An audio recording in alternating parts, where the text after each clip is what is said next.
They're really more concerned about their own online gratification. And they use tactics like attacking somebody personally. Hi, this is Jim Breon. Welcome to this YouTube channel where we discuss all things mental health. What I'm going to be talking about today is something that people have been asking about, which is what makes somebody become an internet or a social media troll? It's a good question. And I think that whole concept of, people trolling others online, it's really a huge problem when it comes to social media.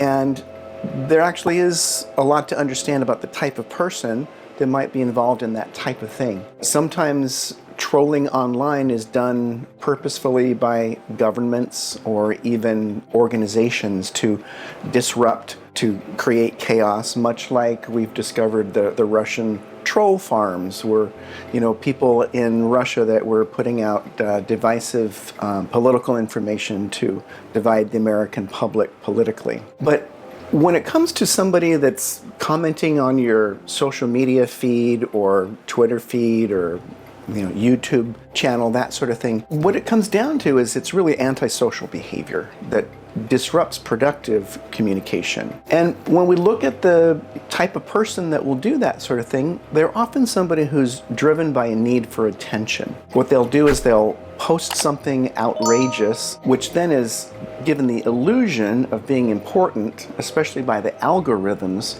of the social media platforms.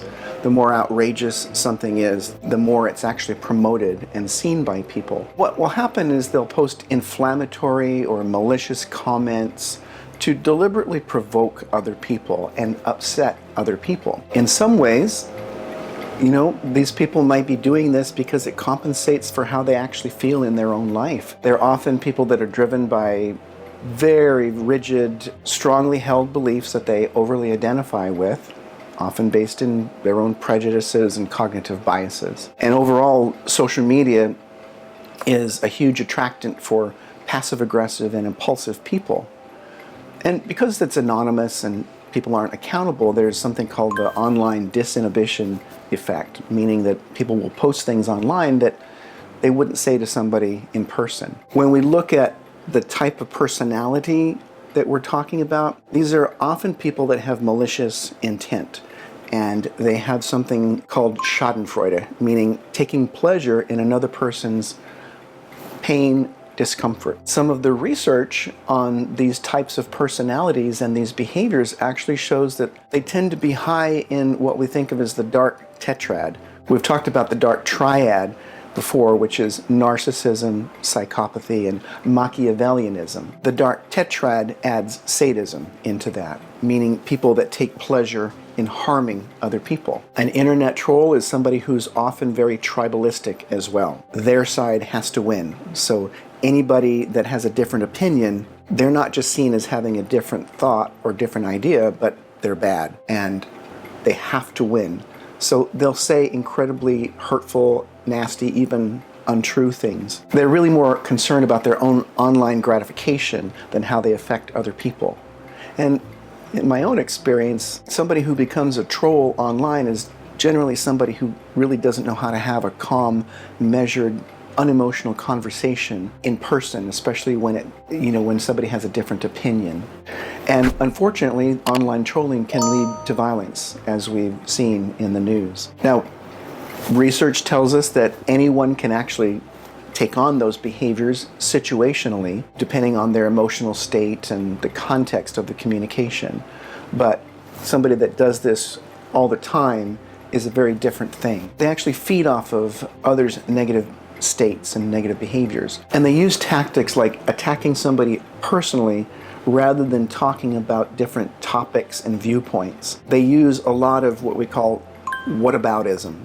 If somebody says, well, so-and-so and so-and-so did this, they'll say, oh yeah, well, what about that person did that? And what about this? So they never actually engage in substantive conversation. It's really just kind of distracting conversation. Often what they'll do is they'll pepper the other person with relentless questions that they've already answered before, trying to throw them off emotionally and get them upset, get them engaged. They'll claim that they just want to debate. They just want to talk about the issues and find answers, but actually they're trying to stir up controversy. They're often people pretending to be someone that they're not, as in, organized troll farms. They'll sometimes claim to be zealous researchers. They'll say, I'm just doing the research online. They'll tell other people things like that. They'll use buzzwords like do the research, which really is a catchphrase for going down the rabbit hole of the dark internet and following conspiracy theories. They have a very strong confirmation bias. In other words, they'll only seek out information that already confirms what they already think and believe. And anything that's counter to that is often seen as a threat. They'll accuse other people of being brainwashed. They'll use words like sheeple, because they think that they know something that the average person doesn't know. They have some inside knowledge from all their research. They often use what they think of as the straw man fallacy. They'll create a logical fallacy where they create a ridiculous, distorted version of some argument that's really easy to defeat, but really has nothing to do with the truth. And again, they're very tribalistic. They really like to stoke conflict between groups, and they think in terms of, very black and white things, like there's black hats and white hats, good people and bad people, and people that disagree with them are, you guessed it, bad people. It really comes down to a lot of fear-mongering and hate-mongering, often spewing racist comments, homophobic comments, misogynistic attacks, making death threats even.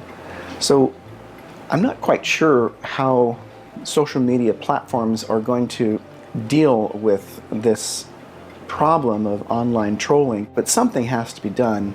And as far as what we can do, the best thing that we can do is just not engage, not respond to them. Ignore them, report them, but refuse to engage and practice in self-care, taking care of yourself. Not the easiest thing to do when somebody is purposefully trying to poke at you and trying to get a reaction, to not take that personally and just tell yourself that, that's about them, not about me.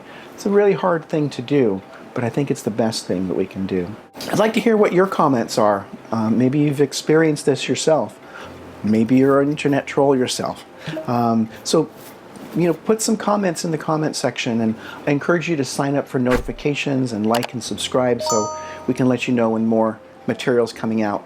And until the next time, take care of yourself.